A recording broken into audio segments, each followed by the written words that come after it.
can't be cool. Not enough space.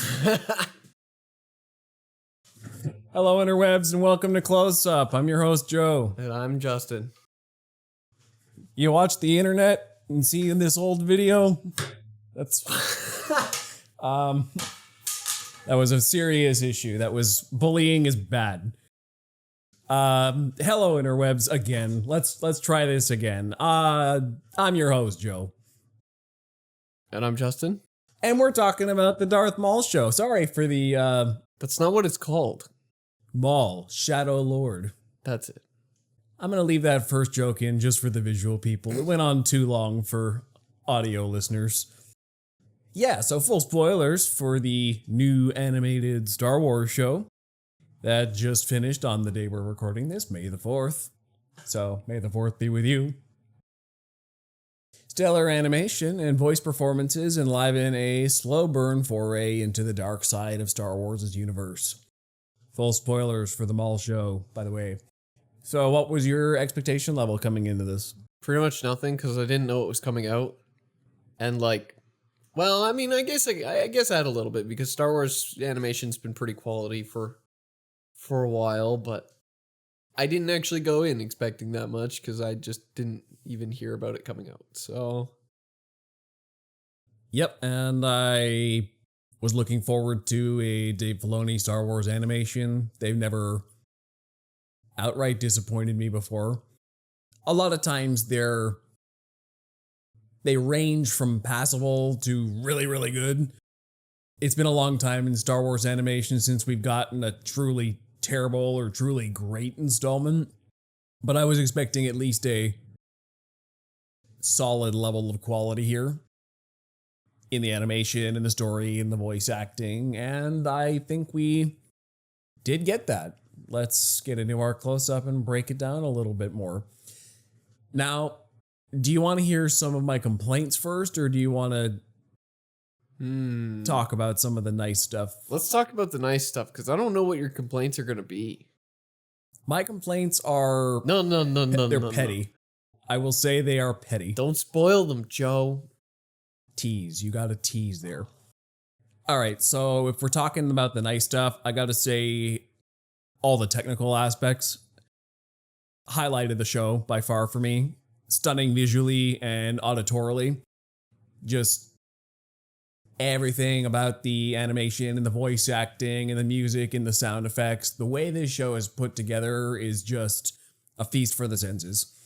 Everything from the nearly rageful looking lightsabers burning nearly like a flame in his hands, the screaming sound effects incorporated in the swings, or the classic Star Wars gunships, the brutality of the fight scenes, the voice actors who get to play a dynamic range of performance in here, especially Sam Witwer as the very cold and calculating lead who's barely containing the rage beneath the surface. There's a lot to love here from a technical point of view. No, it's definitely just a good experience. I don't know. My very first sight of the show, I'm like, oh wow, how do they keep getting nearly more photorealistic every time they do one of these things? I thought they peaked at the end of the Bad Batch. Actually, and then they keep going. This one was really interesting to me because for the characters, they look less clean than they did before. They look more like they're hand painted almost. I don't know, especially Maul. I believe I have heard that they used some hand painting elements. Maybe. It's just they don't the textures don't look flat like they used to. They don't look like super photoreal, but they look like they're like, it looks like brush strokes on them, which is the style is really nice to look at. The lighting on their faces definitely does something different than before. Now that you mention it, it's like there's more texture on the light and shadows, which just makes it all feel more real, brings it to life better. Because you're right, it did look a little bit more flat before for the character models. Because before, the thing with these shows was backgrounds always look beautiful. Characters, worst looking part of the whole thing. And that's still true. But Like Less so. Bad Batch did really good with the armor. The armor looked good. But still the face textures were pretty flat. This one was like distinctly not flat. Like it doesn't look photoreal, but Maul literally looks like if you were to hand paint a figure of him or something, that's what it would look like if you were really good. I agree. But like I said, I think the way they did the lighting also makes a big difference here, because I see a lot more detail in the shadows and even down to the little lights on screens. There's just a lot of work that goes into making the lighting feel very dynamic. And I think that helps for a show called Shadow Lord. You can't have a show like that and not have the shadows and lights pop. It's got really good contrast, I found, scene over scene. And the action is great as well. I think the part I enjoy about this is a little bit of backstory context. I was always frustrated by Rebels, by how... Okay, so it's Star Wars and they're in the middle of a war and they were always on stun settings. They're always on stun settings or bashing stormtroopers over the head or, playing pranks on them or gags. It was always very lighthearted and not treating Star Wars like a war, even though they're a rebel cell doing very dangerous missions. And I always felt that is because that Rebels was tailored to a younger audience, and I was coming off of Clone Wars when it was at its most violent at the time. And it felt like, Dave Filoni doesn't know his audience at this point. He's playing the people at the time in their late teens and was making a show for kids, when I just wanted a continuation to get more adult. And I think The Bad Batch also had a similar thing to me, except it justified itself a bit more by, all right, so the clone troopers don't want to kill their brothers. Fine, so they stay on stun settings. I get that. But this show is finally, hey, Dave Filoni's making Star Wars for the people in their mid-20s who grew up on the Clone Wars. Great. It doesn't need to be bloody violence. I'm not looking for gore here. But characters shoot on the kill settings. Only Riley uses stun, really. When the Jedi are facing stormtroopers, they slice them up. They cleave through the chest of stormtroopers, shoot down gunships, explode people, knock them off their bikes. People pretty clearly die in this show, and it didn't need to be gory. This is the level of violence I've wanted for animated Star Wars for a while. I think it was a good balance. It was aggressive without being gory. I did enjoy that. What did you think of the action? I don't know, it was good. I think the choreography for the lightsaber fights was really well done.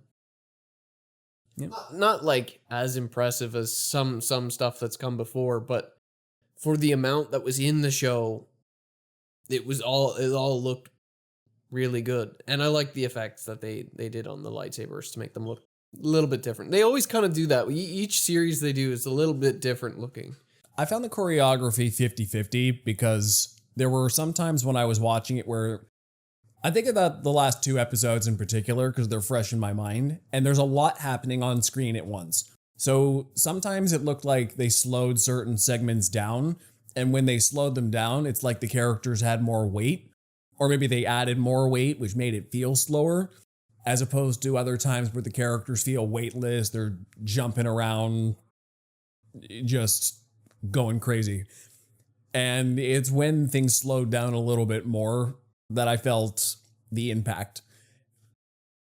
The more weightless fights were like, okay, that's cool, but it didn't feel as grounded. It felt a bit more fantastical and less something I could connect to. Well, I'm wondering if they did actual mocap for it. Could be. Like they did for the for Maul versus Ahsoka. Yeah, I mean, they cracked open that can of worms already once. I can see them wanting to bring that technology back more because they had that technology before they did the Bad Batch, but there weren't really any lightsaber combatants in the Bad Batch. No. So I definitely would not be surprised at the show with 6 lightsaber combatants from start to finish use that technology more. And that's why maybe I loved Vader, because I think Vader had the most weight to him. He was a little less jerky. Every action was smooth and calculated, and you could feel the power behind every swing. Mm-hmm. Whereas other ones were a little bit more flailing and acrobatic, which is cool, but it's a minor sensory thing, but it makes a difference to me. There were a lot of cool moves in this show as well. There was one that stood out to me where they were in a speeder bike chase, and I can't remember if it was Devin or Docky, but they got the speeder to move into the side, and then one of them force pulled up the speeder bikes into the gunship behind them. I'm like, that is a really awesome move. That was cool. Or I was talking to our boss about this the other week, but he really liked even the subtle uses of the Force, where Darth Maul just, okay, I need to get away, pull a bridge down, okay. And he liked how much that demonstrated his power, because this is kind of what he and I determined. We were like, okay, so maybe power levels in Star Wars is determined by how much people are struggling with things. Darth Maul tears down the bridge, makes it look effortless. Docky holding up the bridge, effort. And it shouldn't necessarily take more effort to pull up the bridge. It's the same matter. The Force is surrounding everything equally. He's just having a harder time moving the material. Darth Maul makes it look effortless. And then you have somebody like Palpatine, we were discussing, just everything is effortless to him. He never tries for anything. So Maul's effortlessness definitely makes him seem more powerful. Mm-hmm. Except I did like that he had some weakness in this show, because his robotic legs were on the fritz the whole time, and he could never really get his footing because of it. Every fight, he was at a disadvantage because he couldn't, he wasn't 100% the whole time. Well, they gave him enough time before he got the injury that like made him seem really impressive, and then they gave him the injury, so you felt the difference in his ability. For sure.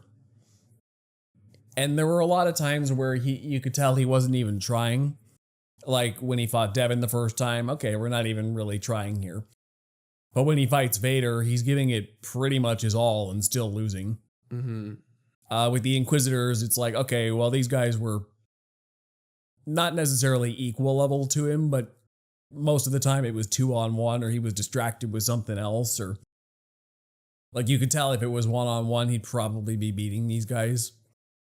But they actually held up better than I thought. The Inquisitors were minorly intimidating this year, which is something I rarely feel about the Inquisitors.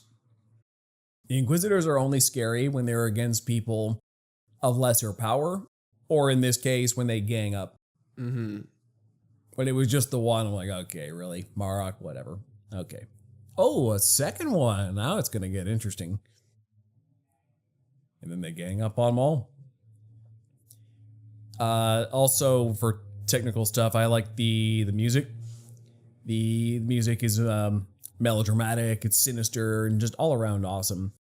And I love the way it incorporates some themes from the franchise as well. Mm-hmm. I heard Duel of the Fates pop in there a couple times. I heard Battle of the Heroes quite a few times. Yeah. Especially like around when Devin would kind of lean into a rage a little bit more, which was interesting to just kind of play with that a bit. Yeah, definitely. Definitely lean more into the prequel themes when it did do a homage that way. But which is fitting. I mean, it is that part of the timeline, so yeah. Yeah, that is one thing I struggled with in the first couple episodes, was finding out where in the timeline this was. Because I thought to myself, all right, well, I know by the Solo movie, he's basically in charge of all the crime syndicates. Okay. Okay. And that's about 10 years in. And I knew by the end of the Clone Wars, he's in charge of the crime syndicates. Okay. Okay. And then the show starts and he's like, oh, Maul was formerly in charge of the crime syndicates. Wait, what? Oh, so is this after Solo? No, it's like less than a year after Revenge of the Sith. Oh, okay, so he was and then he wasn't and then he does become again. Okay, I think I get it. But that's why it threw me off. Because I'm like, I know Maul. I know where Maul is on either side of this, and I didn't realize there'd be something in the middle where he lost his power and got it back. Mm-hmm. So that was a bit confusing at first, but I just had to power through and logic it out. Like, okay, they're going with a... Because we never saw him really do either one, right? We never saw him get his power in the first place, except on Mandalore. Everywhere Maul gets power in this series, he basically just shows up, and it's like, oh, I guess he got some people working for him. Okay. So we never saw him the first time in the Clone Wars. He just sort of was powerful. So maybe this is the show being like, okay, we have a bit more time to explore. Let's have him lose the power and work his way back up. Because they kind of rushed over it the first time. Yeah. I guess I just kind of went into the show and was just like, does the timeline really matter? You know, I usually think about that stuff like way later, and I'm like, okay, we're just going to go into it. Okay, the show gives you the setup already. He's been betrayed, this, that, there we go. This is where we are. So to me, it's like, well, yes, if you really look for all the timeline connections, you can figure it out eventually, but it's like, it's not necessary, really. I think now's a good time to start getting into my petty complaints, because it branches off that sort of thing, where I feel like the biggest drag on my opinion of this show is the expectations I bring into it as a Star Wars aficionado. And so the thing is, I came into this show and I'm thinking, okay, it's a Darth Maul show. It's going to be maybe a little more introspective. It's going to be focused on him, maybe on his gang stuff. Okay. And then it was hard for me to adjust my expectations, where because he's Darth Maul, I expect, hey, he's the main villain of the Phantom Menace. They're probably going to give him a little more scope. He's probably going to have like some cool gangster problems and have a lot of enemies and fights and, you know, consolidate his power across the galaxy as like a shadow network against Palpatine. Okay, this is going to be cool. And then I get to the show and the whole thing's set on one planet. He's basically the bottom of the barrel at that planet. And I thought, okay, well, this is just the beginning. He's going to do more from here. And then the final episode of the season's them leaving the planet. So in some ways I feel like, oh great, another Disney Star Wars show where the show I want to see is going to be season 2. Because that seems to be the way with every Disney Plus Star Wars show is, yeah, they're going to get to the part I was expecting, but not right now. And that's the part that I'm having trouble coupling, is because this time it was actually good, but it still wasn't what I wanted, but it was good. And it's hard to see the forest for the trees for me, because I'm like, okay, it's hard for me to complain about what's actually there. This isn't like an acolyte situation where, okay, you didn't give me what I wanted and it wasn't worth my time. This is a slow burn season about him getting his deals back, finding some new allies, and trying to corrupt a potential apprentice. And they clearly wanted it to be, okay, well, how is he realistically going to corrupt this person if he's not within close proximity to her for a long time? If they got to hot planets, it would get very convoluted or weird that he keeps running into her. okay, so they're both on the run, Force users on this planet that's getting cracked down. I get it. For the story they wanted to tell, they needed to be in a situation where they could keep running into each other. But I understand also why people would love the small scale. Why they'd say, wow, that was a pretty self-contained Star Wars story set on one planet, very narrow in scope, more character focus, really cool. Well, see, wouldn't a larger scope, though, end up being more like the Tales series, which has been hit or miss because of how big the scope is? Yes. Maybe that's what I was kind of wanting more, though, was something like the Tales series, but dragged over 10 episodes instead of 3. Because all the Tales series try to tell a whole plot in 3 episodes.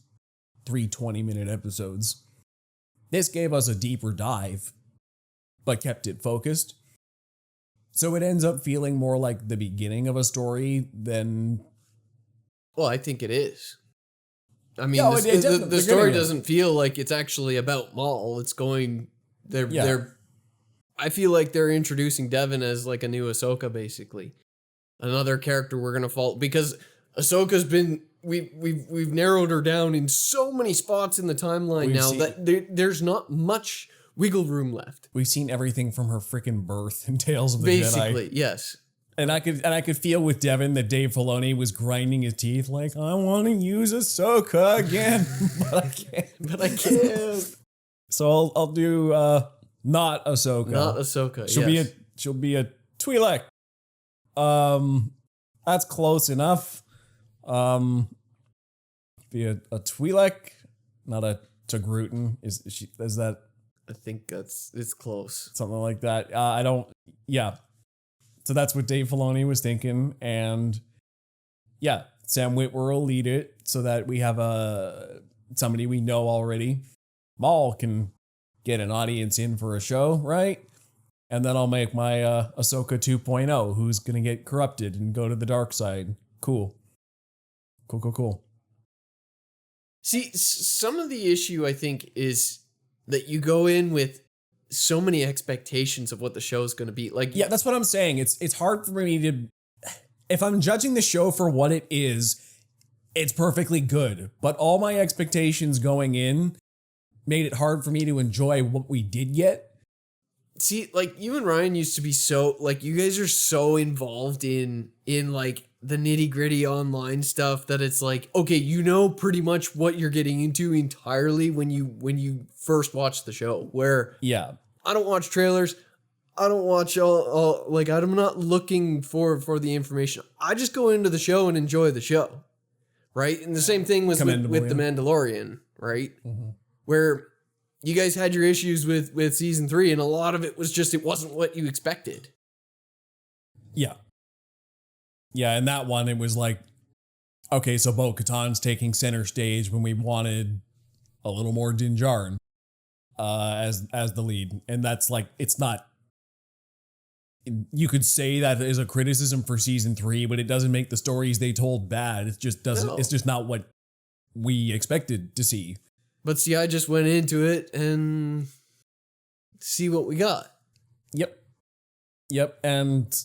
That's the problem I'm having with this show is... That's why I don't think it's an issue with the show. I think it's an issue with... Yeah, that's why I'm saying I'm being very petty. And I'm admitting my review is colored by biases that I brought into the show from episode 1. I'm trying hard to stay objective here, and I liked what we got. It's not even pettiness. It's just your own fan fiction, basically. Kind of. Yeah. That's why I call it pettiness, because I'm being unfair to the show for what it actually is. Oh boy. But I'm admitting it. I'm trying to be self-aware about it. Now, do I, I'm not as over the moon about it as a lot of the internet seems to be. Everyone, this is like, at the time we're recording, this is like the highest rated Star Wars show of all time. Like I'd put it pretty up there. For the animated stuff, I'd say this is probably topping it for me. Oh, really? I thought it was phenomenal. I thought it was really good. I really enjoyed it. I enjoyed every single episode of it. I enjoyed every character from the little short guy to Two Boots. Like every character had something that interested me in it. There was a diverse array of personalities. I was actually kind of sad when his Mandalorian sidekick died at the end. I was like, oh, that sucks. I didn't want her to die because I thought she was kind of interesting, even though they didn't give her that much. Yeah, you got that. Okay, she's a Mandalorian outcast, stays loyal to Maul. She's respectful. She's tactical. She's characterized well enough without really knowing everything. And I can say that about everybody. They were all very well characterized. I think the weakest character I found was probably Docky. Docky or maybe Riley, who Riley was just like, okay, he plays sports and he's got some parental issues. His mom works for the Empire and his dad's not around enough. Yeah. But I know more about his parents through him than I know about him. And he might become better over time too, because it seems like he's going to be, well, I mean, if he's with them now, he's probably going to carry over. Yeah, I did like that one scene just for like little character work though, when Lawson has Docky and Devin at his house, and then Devin goes to Riley's room with him. Well, the adults want to talk for a sec, and then he's like awkwardly cleaning up. Well, he's like little things like that, I think do very well just from visual storytelling. Mm-hmm. Like that's relatable. I like that sort of thing. But yeah, everyone, I understood who they are, what their motivations are, what they're hoping to gain from this situation, how they take the scenarios at hand and work with them to get what they want. I think everyone was very well plotted that way. When obstacles came in their path, they pivoted how it felt like those characters should pivot. So I think the writing was pretty solid that way. Definitely loved the droids. I think for me were two of the standouts. I love Two Boots and Spybot. No, Spybot died in the last episode. Yeah. Oh, I was very disappointed by that. You had a very good description for him when you said he's just evil Chopper. He's evil Chopper, yeah. Yeah. He's great. Yeah, loved Spybot. I also really like Lawson. I think he's a good character for, okay, so he's just this lawful good cop who's, well, I don't even know if he's lawful good because he works with the underworld. He had some sketchy contacts. He's got a little bit of, he doesn't like the Empire. He wants this planet to stay on its own 2 feet. He's got some sketchy contacts. He's willing to defy protocol for the greater good. He's willing to work with Jedi who are outcasts and treasonous and on the run. He's also willing to work with Maul when the need suits him because, okay, it's the last... He was a very practical character. I really like that. He's pragmatic. He's very pragmatic. Yeah, like half the time with Star Wars stuff, it's always like, oh, the bad guys are just bad. If you're not with me, you're my enemy. Yes, it's always like that. And it was interesting this time to see him be like, well, yeah, you're right.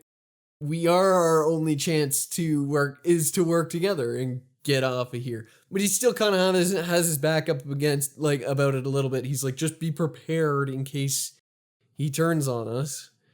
Yep. But like most of the time with Star Wars, we're always seeing the never work with the villain, or they're gonna get you. They're gonna stab you in the back. That's why I like that we had a character who's a little different this time. And also, we've discussed before, but when it comes to the moral grays of it, Maul never really lied to anybody. He never lied or cheated. He definitely manipulated, but they kind of knew they were being manipulated too. Like he never really hid his intentions. I mean, pretty much from the beginning, he made it clear that he offered to be like, yeah, I'll teach you. That was like the first thing he did was offer to teach her, and then he manipulated her throughout the whole thing to make her. I love the moral grays of, okay, so I want you to turn to the dark side, and you clearly got some rage issues in you I can pick on here, but if I kill your master or rip you away from your master, it's just going to make you resent me. So I need to Find the opportunity. I need to worm my way into your mind so that you see I'm right. And she kind of knows he's right a lot of times. Or she sees his point of view at the very least. Well, he got even Daki to work with him. Yeah. Like, and then when Vader shows up, he tries to force push Daki and into him and run away when his leg gets hurt. That's the most he did, is he went, yeah, now's the time. And just leave him for dead. He didn't kill him. He didn't kill him. He just gave him walked away. the slightest bit of shove. And walked away. I think Daki was gonna backpedal because he saw that Maul was going to go with him, and then his leg fritzed out, and then Daki realized he was gonna backpedal, and then he took his advantage to be like, no, you stay there. Yeah. And also I think Daki's like, oh well, if the two of us face him, we can win. Which, okay, Daki got one hit in the whole battle, but Vader would have crushed both of them. At the rate they were going. Maybe he did land a hit on him by himself. He landed one hit on him. If Maul was there too, I don't know, maybe. I just think about the scene even before that when it's 3 against 1 and Vader was still crushing them. They weren't doing the best teamwork, mind the record, but they were still 3-on-1. And Vader was handling his own pretty well. I think it didn't help that both Maul and Daki were worried about Devin. Yeah, that too. So she was almost more of a liability for that fight. Once she got out of the way, they were like, okay, let's focus. Mm-hmm. Yeah. I did enjoy the end there with Maul versus Vader. That's a very fan servicey thing in the right kind of way for me. Where I'm like, wow, the last time we saw Vader and Maul face off that I can remember was... I don't remember if they interacted in the Clone Wars at all. I don't think so. I remember Obi-Wan and Maul had more interactions, but I don't remember if Anakin was ever there with him. But let's assume my memory is correct. That means the last time they were face to face was in The Phantom Menace when he was a scared little kid who had to run away. Yeah. And as you pointed out, that was a pretty intense fight for Vader because you're like, wow, Vader's fighting really hard against Maul. And we're like, hold on. So last time Vader saw this guy, he killed Qui-Gon Jinn. And also the last time Vader saw Ahsoka alive at this point in the timeline was when she was going to bring Maul to justice on Mandalore and then found her starship crashed and Maul nowhere to be found. So this guy, Vader's kind of thinking this guy is responsible for the death of Ahsoka directly or indirectly and Qui-Gon Jinn. Mm-hmm. And also he's Sidious's ex-apprentice who's also very dangerous. Another Sith Lord is competition and we cannot have that for the Empire. So just many reasons Vader wants to take this guy out. It's personal. With the other Jedi, it's just, hey, I'm just killing other Jedi, whatever. But and I could love how even though Vader didn't say a word, you could tell it in the body language. When he's going after Maul, it's personal. Yeah. And Maul doesn't understand why, but I think he maybe figures, all right, well, this is Sidious's new apprentice, so maybe he told him to go extra hard on me, but... Maybe. Maul doesn't... Yeah, Maul has no clue who that is. Yeah. But you can tell Vader's And even still, I don't think he would know, even if he was like, I'm Anakin. He'd be like, who? It's the Infinity War. You took everything from me. I don't even know who you are.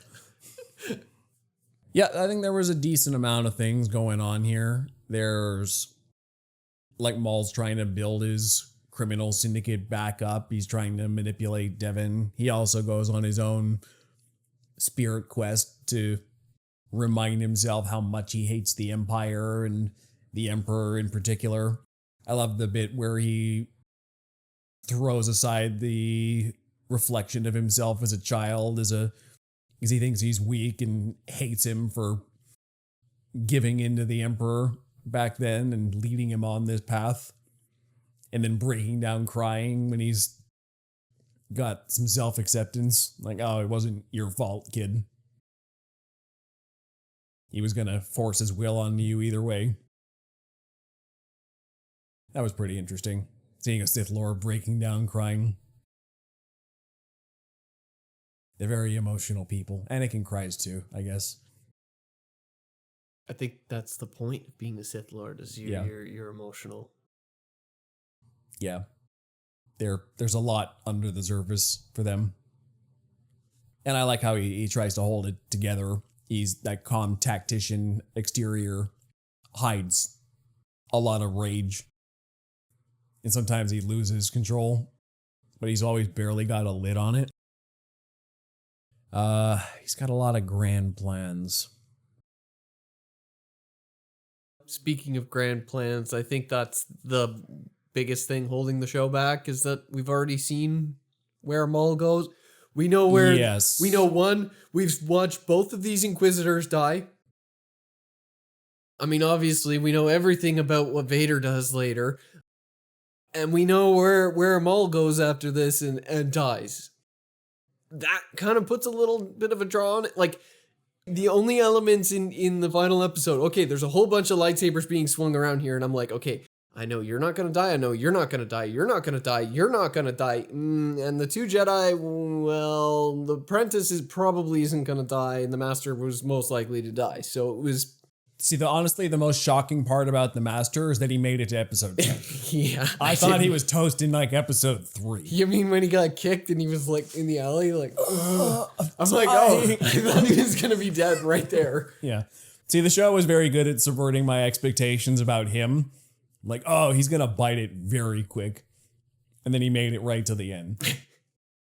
I kind of figured Devin would survive because she's the object of Maul's focus, and I knew there was going to be a season 2 going in, so I'm like, this isn't going to wrap up with a nice little bow. Love that Two Boots survived. Didn't like that. He lost his boots. Yeah, stupid protocol. You know, I didn't realize till like that point that's why they were calling him Two Boots. I kind of recognized it earlier, but I didn't look at the rest of the droid's feet to compare. No. Yeah, that's pretty funny. So as for, to double down on that, it's hard to get stakes on this show when all the important characters, like, okay, you're coming into Maul Shadow Lord because you care about Darth Maul, but you know what happens to him at the same time. Like, I know that within 10 years, you're head of the crime syndicate again because Solo, a Star Wars story, told me that. I know that about 5 years after that, you don't seem to be doing too hot and you're rambling and raving in the desert going after Obi-Wan Kenobi. Didn't turn out too well for you the next 15 years. Devin's nowhere to be seen by the rebels. So something happens to her in the next 15 years. That's not true. She might go off on her own path. She might. That's like it's a wild like card. how the Sith go. They train together for a while, and then you learn everything you know from your master, and then you either kill them or you go on your own, apparently. Look, that's what all these Star Wars shows do, is they take advantage of the few pieces of lore we don't have to be like, oh, Darth Maul had an apprentice between episodes 3 and 4, and she's still alive. She's just disappeared. And will show up in The Mandalorian and Grogu. Maybe. Who knows? That would be interesting. I mean, it wouldn't even shock me if they did that with like a brand new character. They're like, yeah, we're doing this show to introduce the brand new character. Like they did that with The Mandalorian to go into, they introduced force healing. Yeah. And then as they were already making it in episode 9 or 8 or whichever one that was. No, 9. Yeah, Devin gets introduced here, Mandalorian and Grogu's 2 weeks after the end. What do you know? That'd be pretty close. Who frickin' knows? Yeah. But the point is that they're trying to squeeze every bit of possible. Oh, we want to tell an original story, but we're constrained by canon. Actually, that's a Dave Filoni original, isn't it? It all comes right back down to between episodes 2 and 3, Anakin had an apprentice that nobody else knew about. It's a classic move. That's Dave Filoni's original move, and also like putting a child in for the hero to have to mentor and take care of. Devin's a 2-for-1. Yeah. She's the child. She's Ahsoka 2.0. She's a more competent like Omega and Grogu, and also like an Ahsoka who gets shoved into a story that we knew the beginning and ending of and was never a part of before. Is that what's gonna happen in Mandalorian and Grogu? We're gonna get all the kids who will come together, except most of them aren't kids. Yeah. Yeah, we're gonna get like Devin fighting Ahsoka in Ahsoka season 2. Maybe she'll be in Ahsoka season 2. Who knows? Probably not. Probably not. No, they got too many characters. I think Ahsoka season 2's production timeline was before Maul Shadow Lord even was an idea. I think Maul got produced very quickly. I'd be surprised if... Comparatively. Yeah, but if you throw another bad guy in there, then she's going to have to die. Yeah. I feel like they're trying to introduce a long-running character like Ahsoka because they're running out of space for their characters. That's what I mean. They want a way for Maul to pivot out when the timeline says he can pivot out, and then have other characters like Devin, Two Boots, and Riley to, hey, who knows what happens to them? They're in the background of A New Hope in the Rebel base. Like, who knows? Because isn't that what Star Wars does at this point? They take random background characters and make whole stories around them. Well, that's what happens when Star Wars fans want all the information. We want to know what this guy in episode 5 is carrying. Oh, it's a rice cooker or something. Yeah. I even think of like a character like Mon Mothma, who was in one scene in Return of the Jedi in 1983. And then like she's a main character on Andor as like the leader of the rebellion. Which we kind of knew she was the leader, but it's like, hey, let's tell her story alongside this rebel grunt and Bail Organa and others. Like, they just want to blow up everybody. So as for other critiques, I'm just reminded that this show, a bit of the catch-22, I figure, is that on the one hand, I like the slower, deliberate pace because it's like, hey, clearly this is Star Wars for adults. Excellent. We're not catering to very short attention spans. We're going to let the story breathe as long as it needs to. Cool. That being said, I did find that there was a little too short on energy outside of the combat. I found a lot of the scenes had this heavy atmosphere with maybe Two Boots, Spybot, and Vario being the only comic relief in there, which everyone is pretty moody. I don't know. I thought it was a good fit for what they were doing.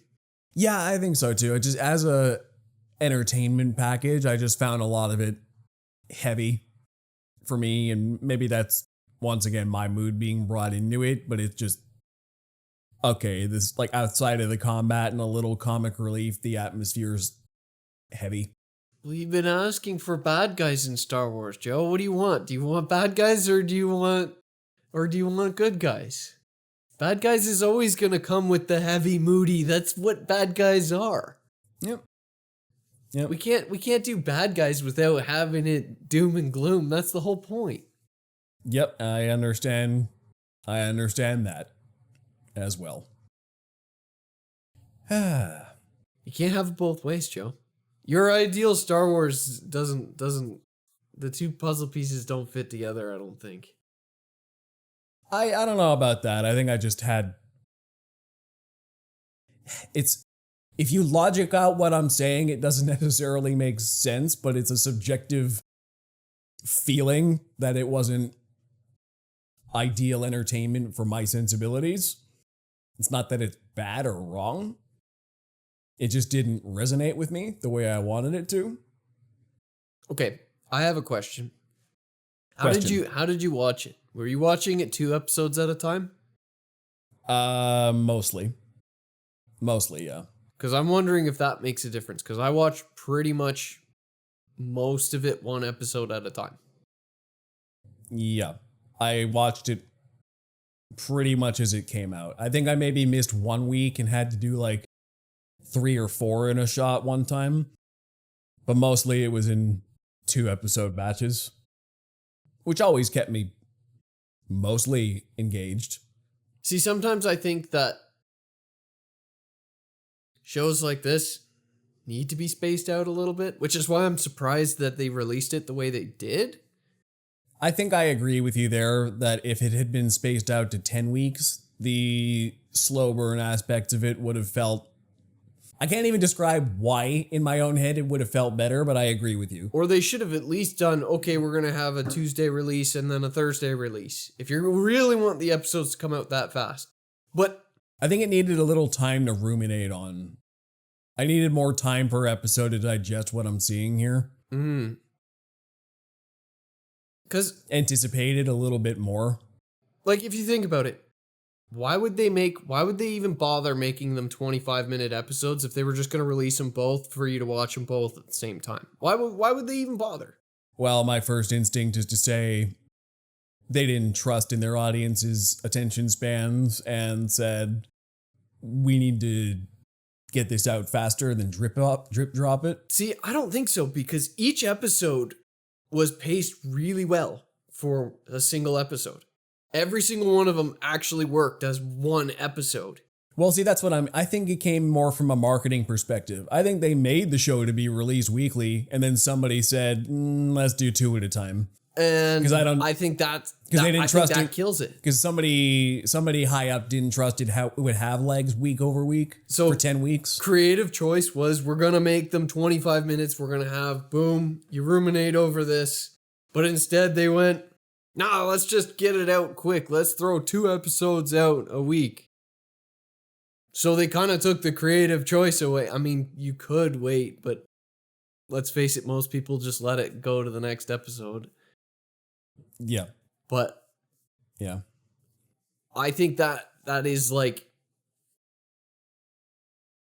it was very intentional that they made it the pacing they did. It was designed to be 1 episode at a time, I think. And I think that actually would negatively impact your viewing. That's very possible. I mean, even the way I watched it, though, some things were like, okay, do we have to wait like 4 or 5 episodes for the Empire to show up? Which wouldn't have felt so bad if every episode hadn't been, we should call the Empire. We should call the Empire. Can we just come already? I know they're coming. You're not going to tell me they're not coming. Just, can we get it over with? So maybe some impatience on my part, too. But it's... I don't know. I kind of like that it was like, okay, each time you're like, oh, is the Empire going to come this time? No? Oh, whew. Yep. Like, you just knew that it was like waiting for a bomb to go off. You're like, oh boy. You could just feel it. Over the course of like the first, 3 or 4 episodes, I think it was, before the Empire came in. I think they came in episode 4 or 5. Like nearly halfway through was the turning point. Yeah. The things that were happening continued to escalate and escalate and escalate. And you're like, how big are things going to get before Maul's activities kept getting bigger and bigger and causing more conflict? Yep. To the point where you're like, at what point is the Empire going to come in? At what point, like, you know, it's like, okay, there's some gang rivalry. Okay, now there's like a jailbreak. Okay, now there's like a failed a failed arrest squad. Like, you see, when you're breaking this down, I think another problem I had was that it's somewhat of a, I don't want to say complete lack of originality, but I've seen a lot of this stuff in Star Wars before already. I've seen the apprentice who gets corrupted by the dark side and ends up turning. I've seen in Rebels and Andor the effects of Imperial occupation and how a local police force can't handle the situation, so the Empire has to come and oppress everybody. I've seen the lower tier grounded mob stuff like in Book of Boba Fett, or even when Maul did it the first time in the Clone Wars. Like, I've seen Maul try to be a mobster before.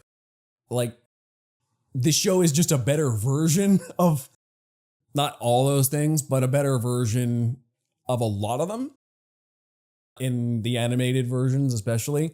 But I'm just like, I've seen all these elements in other Star Wars.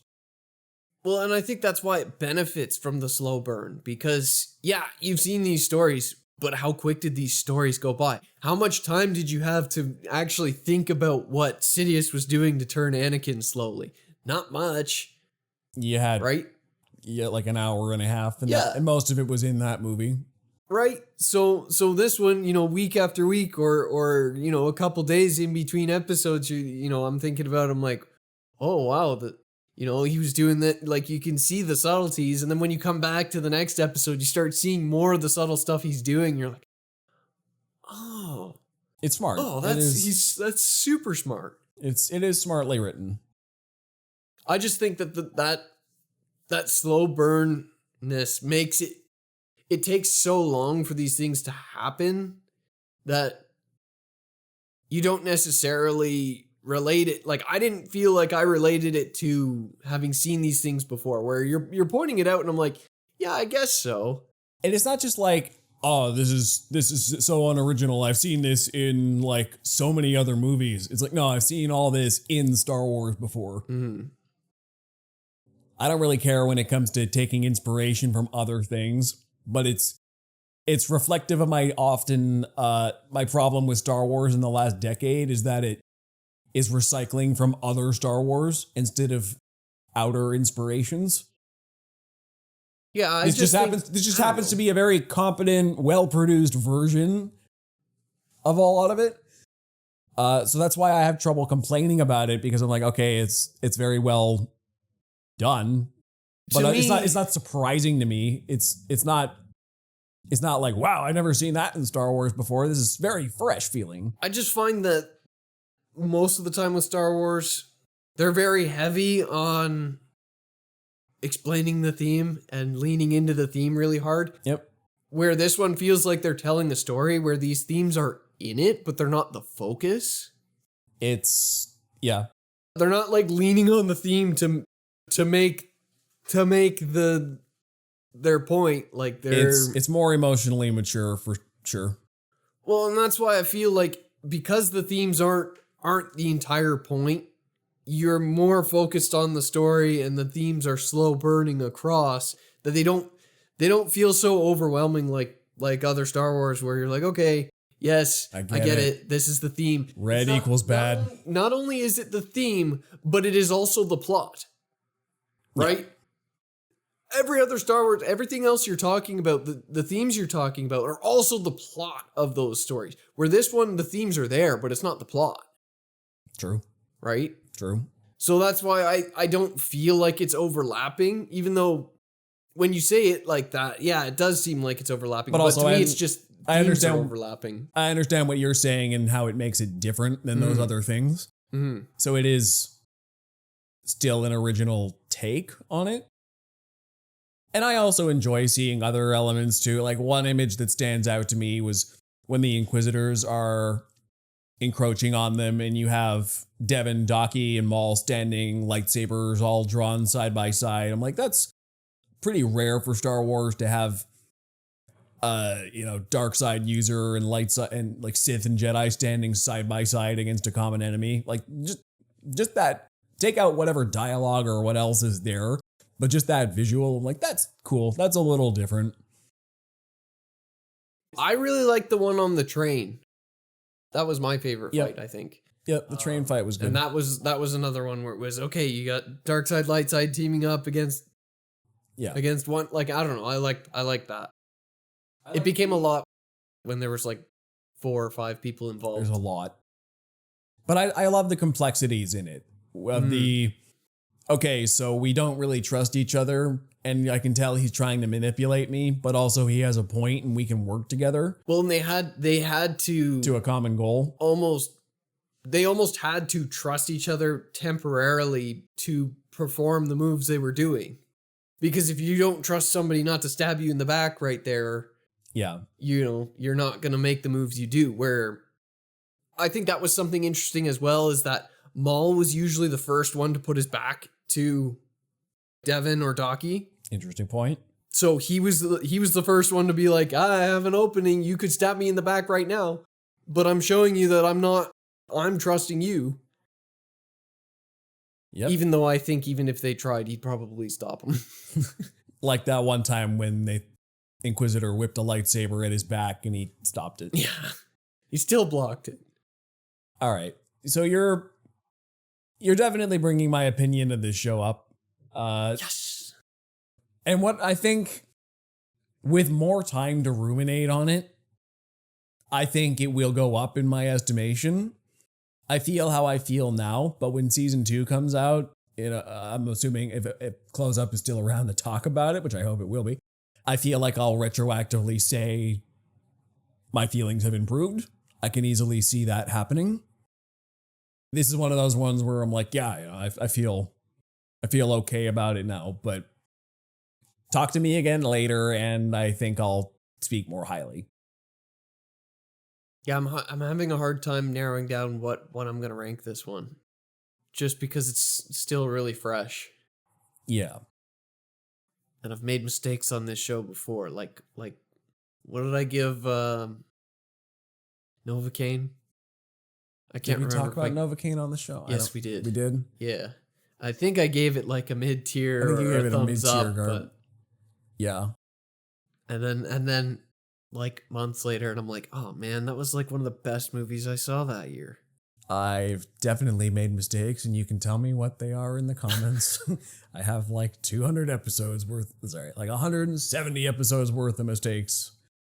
Some I'll stand by, others. So that's why I think I'm splitting the difference and saying it's pretty darn good.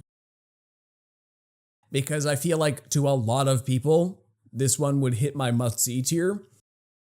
But for must-see, that would require... The difference between pretty darn good and must-see to me is that must-see, it hits a lot more of an emotional reaction. It's like, wow, this is a great example of technical craft, and it had a pretty strong impact on me. And then my very highest watch ASAP is like, wow, this was like so good technically, and it had a really strong impact on me. I just don't think it had enough of emotional resonance for me in particular, but I still have to honor its objective technical merit. So that's why I lean with pretty darn good. It's definitely above my worth a watch tier, which is like, I think it is rewatchable. I think there's a lot in here to applaud. So I don't usually break down why the rankings, but I think some people like to know that sometimes. Why? I'm tempted to give it... I know for a fact I'm giving it at least 1 thumbs up. I'm tempted to give it 2 just because I think there is a lot that's really good about it. I think like technically it's really well done. The sound design is really well done. All of the character performances are well done. I think it's extremely rewatchable. You know what? I'm just going to give it 2 thumbs up. Fair. Now that I'm talking, I'm going to give it 2 thumbs up. That's my highest rating because I think... Could there be room for improvement? Yes. But I don't necessarily think that something to get the highest rating has to be perfect. I think to get the highest rating, there has to be enough that's really well done. And I think that they did really well on just about every single thing you can imagine in here. There's some areas that are a little bit weaker, but I think overall, the fact that they've nailed so many elements of it and done basically everything really well. And that's why I'm a little on the fence about season 2, because I see it going a couple of ways. I can see it doing as well as it did this season and then bringing in that bigger scope that I wanted going into this year. And, that'll probably get it up to a must-see if they can do that. Take what they did this season and widen the scale. Or they're going to widen the scale and lose the focus. And it's going to end up hurting in quality because it's a little less focused and maybe trying to take on too much. I really only see it going both ways. They're going to expand and nail it, or they're going to expand and spread themselves too thin. But either way, I see they're going to expand. I don't think it's going to be as contained next year. Based on what I see here, you're going to get Maul trying to train Devin, and you're also going to get Maul trying to do a mission for Dryden Boss. Well, unless it's all going to be set around Crimson Dawn. I just think you're not going to get this one planet story again. No, that's what I mean. Is it could be completely set around Crimson Dawn. Maybe this mission for Dryden Voss is going to take a lot longer than you think. Could be. I just don't think it's going to be at one planet. Maybe around one organization, though, like you said. Like, Maul can't just walk in and kill him in like 2 seconds. Probably not, but he did that to the Pike leader with a little subterfuge. Yeah, but the Pikes suck. Like, face it, they always lose. The Pikes have never been very good bad guys. I'm sorry. What were their names again? Trace and Rafa. Yeah. Made the Pikes look foolish. Fair. And they're terrible characters. Yep. They, these teenage girls from Coruscant with no worldly knowledge made the crime syndicate look terrible. Yeah. They didn't even have any fighting skills. All right. So we had more to talk about than I thought this one. Yeah, good debates. Well, I know I'm more in the wrong here, but I stand by my opinions because I'm just telling you how I feel about it and trying to justify it where I can. He's just afraid to embrace the dark side. That's not true. It's impossible. Okay. So, yeah, he gave it 2 thumbs up, and I say pretty darn good. So it's good. At the very least, it's good. And I hope the timeline before season 2 isn't too long. I hope they can at least get us in a next installment next year, is my hope. That's a big ask, Joe. I don't know. These animated shows are pretty fast turnarounds, though. That's true. Animated they did Bad Batch in every year, didn't they? Yeah, I think so. Out of all the stupid TV production schedules the last 10 years, Star Wars animation has stayed consistent. Yeah, that's true. They got us new Rebels every year. They got us new Bad Batch every year. They've been doing Tales every year, too. Most years, yeah. I don't think... Or, no, it's a little bit longer than a year, but not quite. Yeah. Not quite 2 years, but... They have been consistent when they want to be. That's fair. Yeah. All right. So, where can we find you? You can find me on Instagram at jchurchtpm. You can find me on Instagram at ThoughtPlaneMedia. Also, check out thoughtplane.ca for a full feed of all our projects. That's Close-Up, that's Head to Head, that's my movie review articles and leisure lists. A little bit of everything there. All our hard work, our blood, sweat, and tears on that feed. Check it out, will you? Till next time.